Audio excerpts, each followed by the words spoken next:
Well, we have been in this series called Faith Killers for the last several weeks, and I know that with a title like Faith Killers, it's really easy kind of maybe to focus in on the negativity of faith killers. There might even be this thought process that faith killers is kind of about convicting me of the things that we're talking about, and I hope that's not the things that you really focused on, because here's the reality about all the faith killers that we've talked about, is that every single person within the sound of my voice, and including the person that's up here standing and speaking, deals with these things sometime in their life. It doesn't matter what kind of Christian you are, it doesn't matter how good you are, there's a certain time and place that you're going to deal with complacency. There's a certain time and place where you're going to deal with cynicism. There's no getting around it. And these things that we've talked about are not so much bad things that we need to avoid, but they're things that we need to learn how to work through. Because if we can't work through those things, then they have the ability to derail or to kill our faith. And so I hope that you will see our time together not as focusing on the faith killer in your life that you need to stop, but focusing on how to build your faith by overcoming the stuff that we've talked about. Because that's really what it's all about, is to get us to a place where we are good with our relationship with God and our relationship with other people, and in so being good that way, we can reach a lost world that really desperately needs Jesus, just by being honest with them about the stuff that we deal with. But every one of these things are important to overcome. Especially, I think, the thing that we're going to talk about today. What we're going to talk about today, I think, has probably one of the most is one of the most significant faith killers within the church today, and it has to deal with somewhat of our nostalgia or maybe what could be called an unreasonable sentimentality. How many of you have good memories about being a kid? You know, I mean, you have some kind of good memory, whether it was Christmas, whether it was some fun stuff that you did. Maybe there's a song that comes on that reminds you of that sometimes, or a television show, or you see somebody wearing an article of clothing that takes you back to the 60s, to the 70s, or the 80s. All wonderfully embarrassing fashion times in our history. But we have those things that we look back on sometimes that really kind of get us thinking about how great it was during that time. For me, you know, I have several of those kinds of memories, and I was going down to Texas to see my dad this past week. He's been dealing with some health issues, but on the way down, I didn't listen to anything except for Christian music, and then, of course, I would say Christian music, but I also listened to the 70s and 80s channels, because I grew up in the 70s and 80s. That's what I did. I was kind of in the mid to the end of the 70s and the 80s. You know, we all know that the 80s was the last decade of really good music that there ever was, and it reminded us of some fun times during that time. And when I was listening to the 70s music, though, that's kind of the thing that brought to me probably one of my funnest memories of being a kid. And it was, it's going to sound silly to you, but I can remember there was a factory not very far from the house that we lived in Lynn, Indiana. And when I say not very far, probably it was a block up an alley. And outside of that factory, there was a Pepsi machine. Okay, and I can remember being able to go occasionally and get a Pepsi out of that machine. Now, it wasn't the same kind of machine that you see that just hit the button and the can falls out. It was one that had kind of a little refrigerator to it. Any of you remember that? You know, it had a little glass thing that came up the side, and you put your money in, you'd open up the refrigerator, and then there's little tabs in there. And so you'd reach in, you'd twist the tab, and out would roll not a can, but a bottle of pop. And not a plastic bottle of pop. It was real glass. And I can remember, it was a glass bottle of pop, and I don't care who you are, pop tastes better from a glass container. And then on top of that, the amount of money, you know how much it cost me to get that bottle of pop? A quarter. Boy, you're much younger than the first service. They were saying like 10 cents. And I just said, hey, I'm not that old. It wasn't 10 cents, but it was a quarter. It was 25 cents. And so for 25 cents, you got a glass bottle of Pepsi. And I just got to thinking about that. And I got to thinking about, man, how much better it was during the 70s. Now everything was cheaper and it was more carefree. And then I started thinking about the 80s and going to school and how wonderful all my friends were. And really found myself kind of getting lost in some memories. And then as I was thinking about that time and getting caught up in how great it was and wishing that I could go back to it, I was reminded that when I really thought about the mid-70s to late 70s and early 80s, for me personally, wasn't that great of a time. Even though I could get a bottle of pop for 25 cents, I can literally count on both hands the number of times that my mom and dad gave me a quarter to go get pop. Not because they were trying to protect me from pop, but because we didn't have it. We didn't have a quarter. We just wasn't there. It was a luxury for us, and then I got to thinking about that was the time of the gas lines, where we had a gas shortage during that time. I can remember that was a time of severe recession, and I remember my dad lost his job during that time, and had to leave the state to go find a place where he could get a job, and I remember how difficult it was on my family with him being gone like that for all of that time and not knowing when he was going to come back. And then when he did come back, he finally had found a job that could support us all, us having to pack up everything that we had after we had an auction to sell everything. Because we couldn't even afford a moving vehicle. And I started thinking about all of that stuff, and what I had done is I had created this unrealistic sentimentality about that time.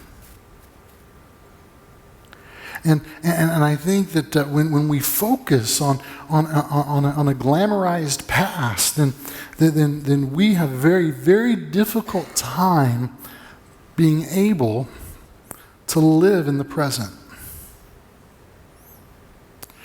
I think spiritually, the same thing happens to us sometimes.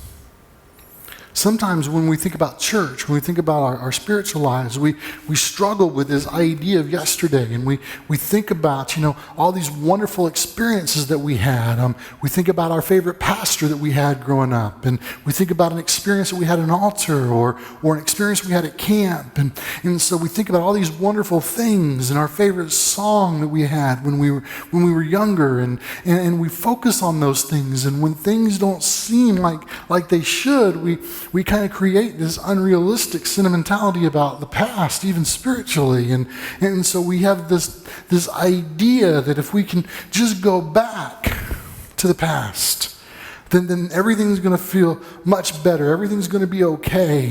And because we're here and we're looking into the future, and everything's unsure, and we don't know what God's doing, and things have changed so much spiritually for us. And so instead of listening to God in the present, what we do is we long for the past, and we have anxiety about the future. And as we long for the past and we have anxiety about the future, then we miss the gift that is the life that God has given us right now. Even in the midst of things that are maybe not the way we want them to be.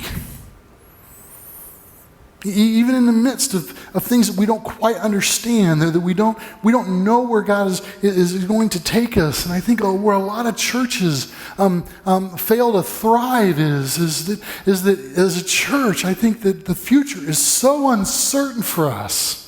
And that God is doing something that maybe we don't understand.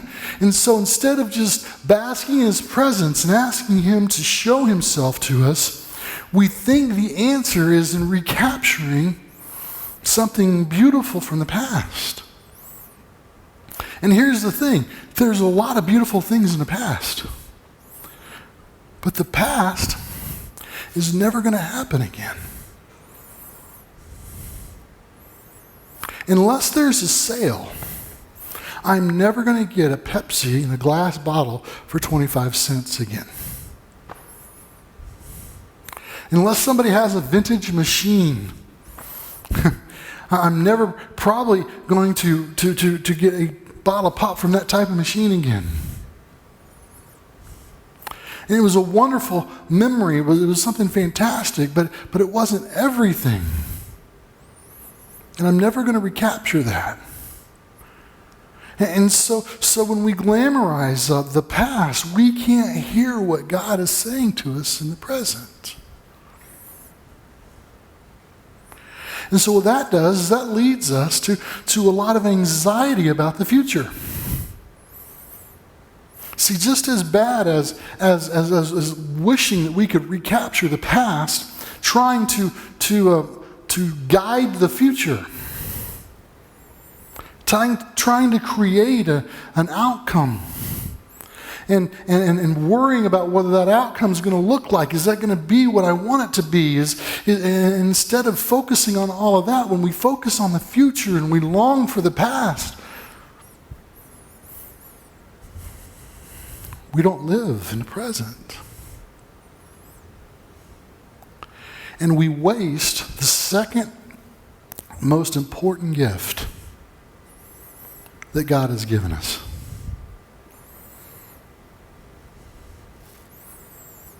Life.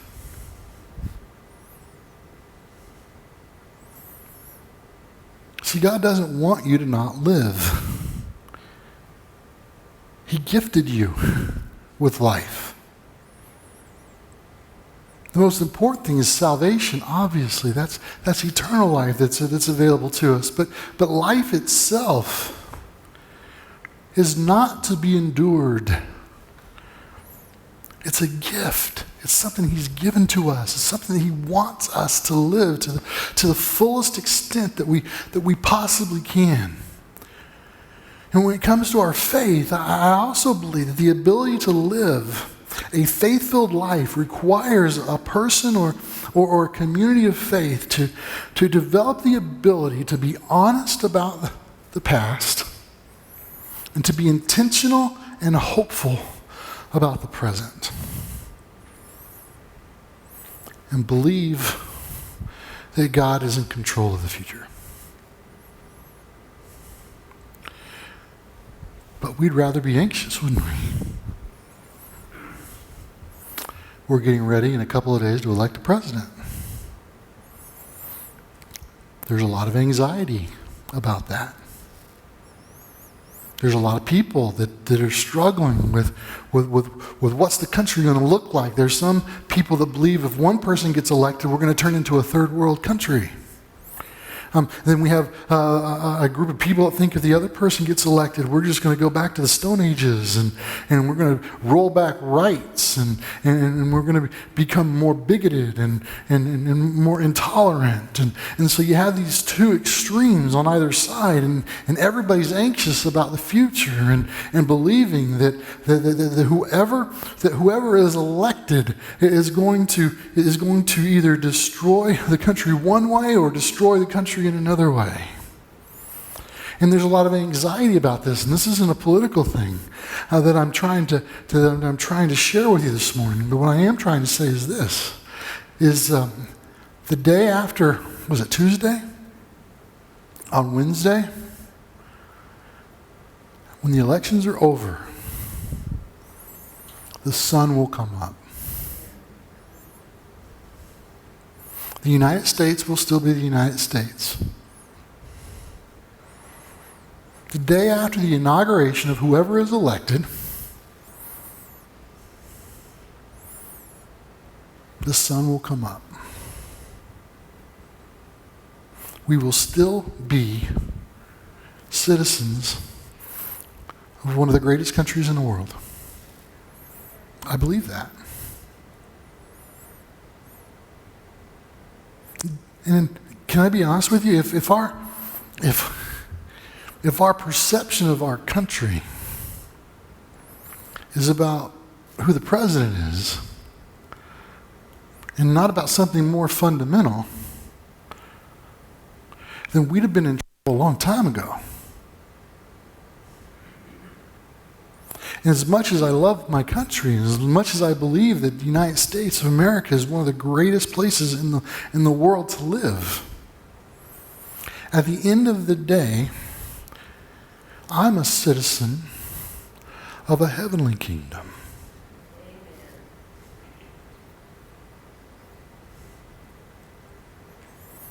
My security doesn't come from who the president is. It doesn't come from who the senator or the congressperson is. My first allegiance is God. Period.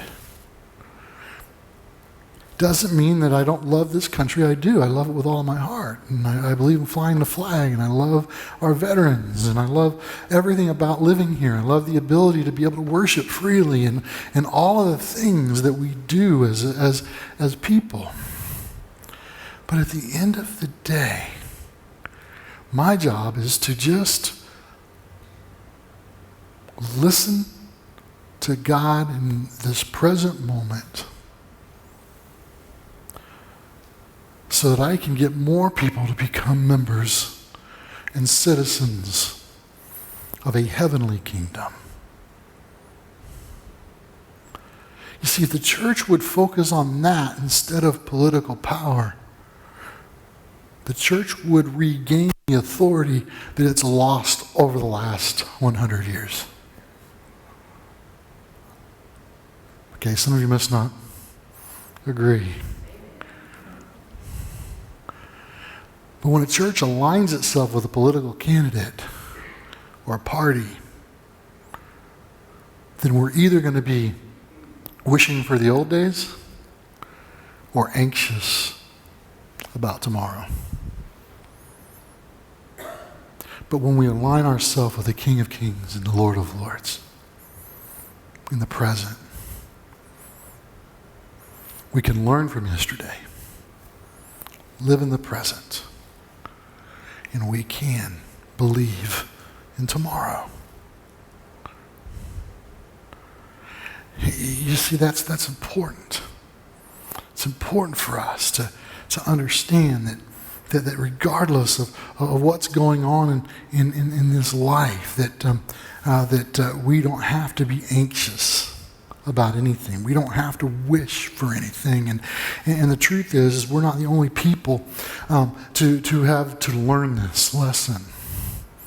That there are people that have gone on before us in the nation of Israel, actually, that had to struggle with the same idea of wishing for the past and being anxious about the future. And if you remember one of the stories, if you've been in the church any period of time, you know the story of the Exodus. And so you had the Israelites who were slaves to the Egyptians, and throughout them being slaves and being taken advantage of and owned by the Egyptians, the Israelites kept crying out to God. And they said, God, send us a deliverer. Send us somebody that's going to take us out of slavery. Take us to the places you promised us, to become our own nation. And so they prayed and they prayed and they prayed. And then along comes this guy named Moses. Moses was in Pharaoh's court for a while. He knew he was a Jew. He killed a Jew. When somebody saw him, he ran off into the desert to kind of to keep himself from being killed for that. And so God's speaking to him. He has the whole burning bush experience. And so he argues with God for a little bit. And then he comes to Pharaoh and he says, Pharaoh, let my people go. And Pharaoh lets them go, right? Sure, Moses, take them, get them out of here. It's not what happened. He argued with him. Pharaoh thought himself to be a god himself. He didn't just see himself as a leader of the nation of Egypt. He was a god. And how dare you come and tell me this? And so, again, you know the stories. There are several plagues that took place. The final one being that the firstborn who didn't have the blood of the lamb on the doorpost of every household in Egypt, life would be taken. And so finally, out of mourning and out of depression and despair, Pharaoh let the Israelites go. Now, the mistake that we make as Christians is this: is we think that all of those plagues were only to encourage Pharaoh to listen. But the truth of the matter is, those plagues were also meant to encourage the Israelites to listen. They didn't believe that Moses was the guy. Moses comes and he talks to him about it, and they're saying, you know what, Moses, shh, be quiet, don't talk about that stuff, you're going to get us in trouble. Moses, we don't want to do that. I mean, now, they've been calling out to the Lord that they've been wanting to deliver. Moses comes and says, hey, I had this burning bush experience, this is what happened. Shh, Moses, just leave us alone. And then finally, not only did Pharaoh believe, but after all that stuff, the people of Israel finally believed. And so they gather their stuff and they head out into the desert, and they're being delivered from slavery, and everything's fine and wonderful until they get to the first problem. And they start to complain. Moses, you brought us out here, and bad things are happening, and so Moses would go to God and God would fix it. And then a little bit later, we read where the Israelites were led by a pillar of fire by night and a cloud by day to the direction they were going to go, and God was taking care of everything. And whenever there was a problem, the Israelites would say, oh, Moses, why? And then finally we get to the place where they come to the beaches of the Red Sea, and they're happy again for a while, until they turn back and they see a cloud of dust on the horizon. And the cloud of dust on the horizon is Pharaoh seeking vengeance for the death of his son. And that's where we pick up the story. In Exodus chapter 14, starting at verse 10. As Pharaoh approached, the Israelites looked up, and there were Egyptians marching after them. They were terrified, and they cried out to the Lord. They said to Moses, was it because there were no graves in Egypt that you brought us to the desert to die? What have you done to us by bringing us out of Egypt? Who was crying to come out of Egypt? Israel. The whole time that they were slaves, they were crying out, get us out of here, get us out of here, get us out of here.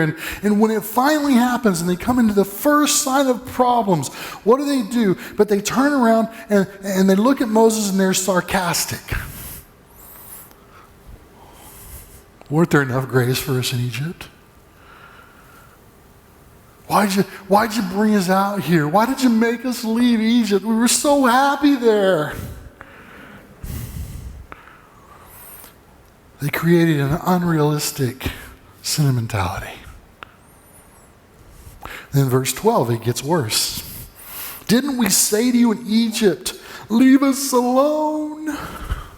Let us serve the Egyptians?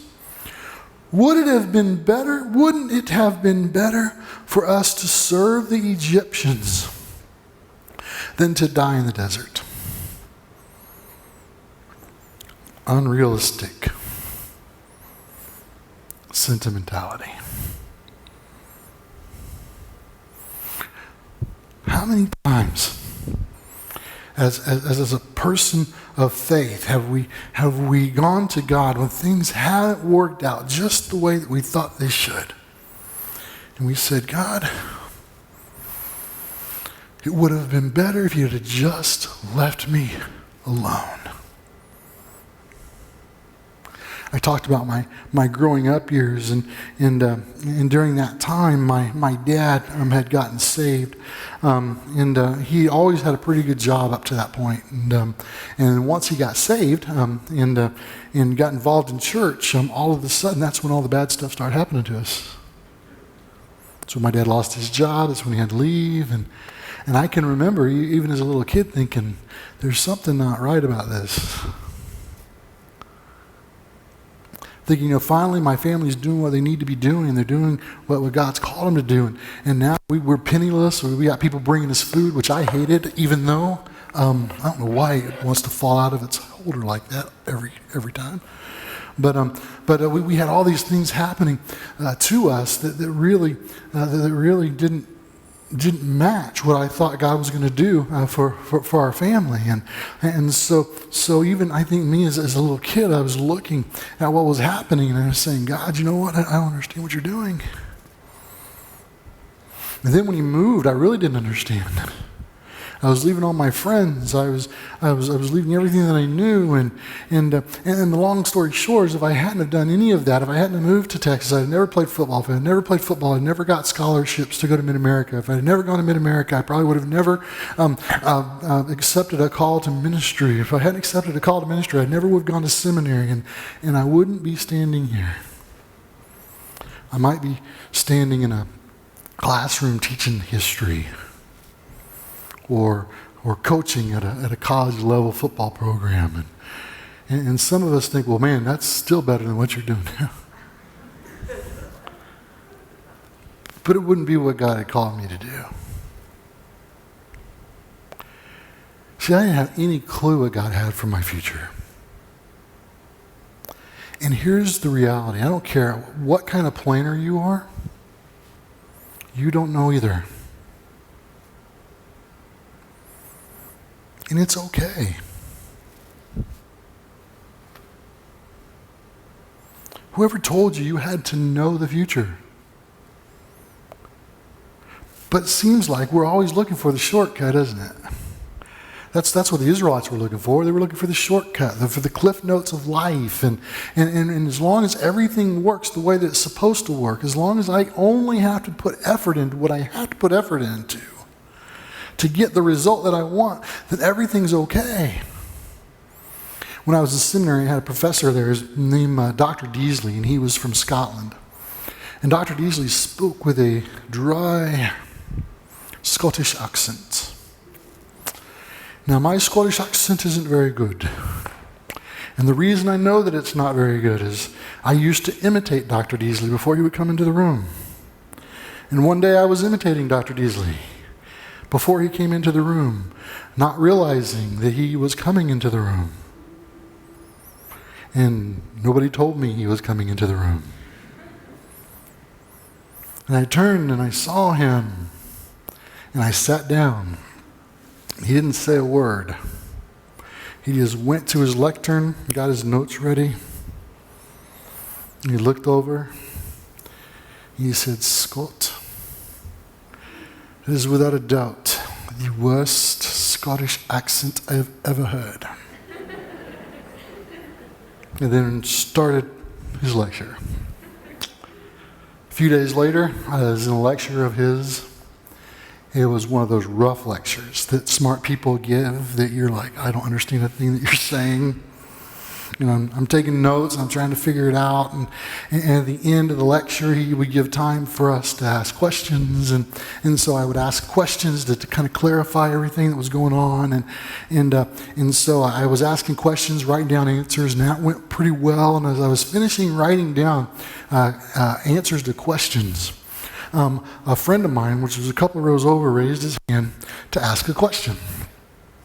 Now, if you're a teacher, this is the worst question that you will ever be asked after you've given a lecture.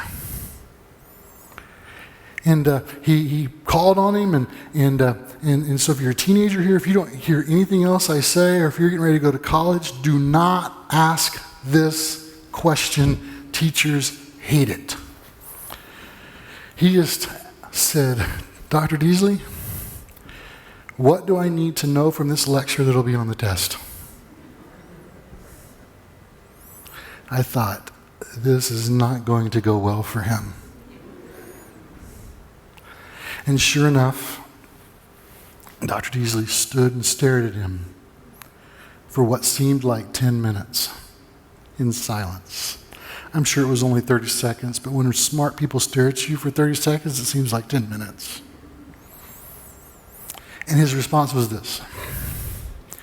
He says, it is the responsibility of a master's student to be able to decipher that which is or is not relevant to the upcoming examination.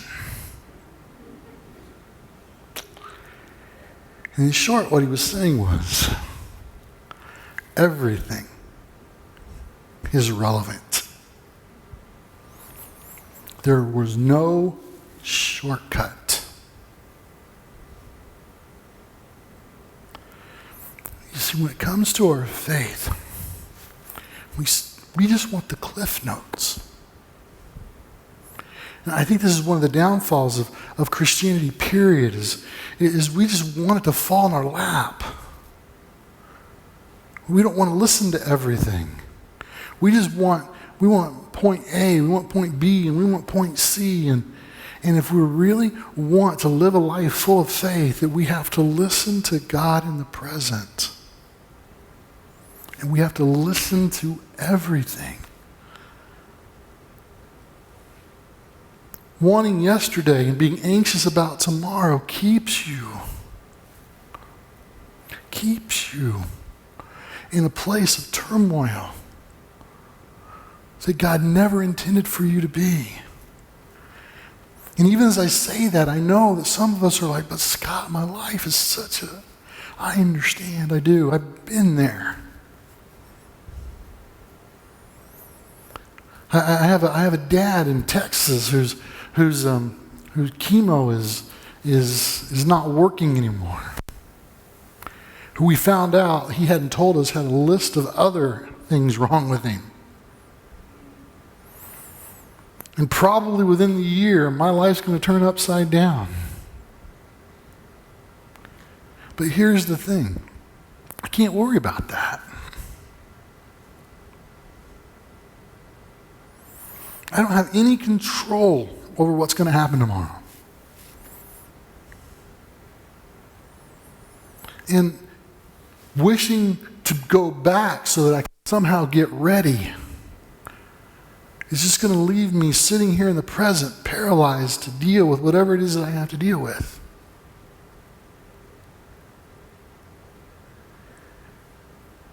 And so what I'm choosing to do is I'm choosing to listen to God in the present. And that's a choice you got to make every single day when you get up. It's a choice that you got to make every single night before you go to bed. That you're going to get up and you're going to listen to the voice of God so that you can truly live this life, this gift that He's given you, even in the midst of the turmoil that could be your life. I'm going to read to you from the Message, John chapter 5, verse 25, and I'm just reading it to you because I don't want you to read with me. And then I like the Message; it just says it beautifully. It starts again, John chapter 5, verse 24, from the Message. It says, it is urgent that you listen carefully to this. Anyone here who believes what I am saying right now, and this is Jesus speaking, aligns himself with the Father, who has in fact put me in charge, has at this very moment the real lasting life, and is no longer condemned to be an outsider. This person who listens has taken a giant step from the world of the dead to the world of the living. I chose this translation because I like how it starts. It's urgent that you listen carefully to this. It is urgent. It is urgent that you listen carefully in the presence to the voice of God.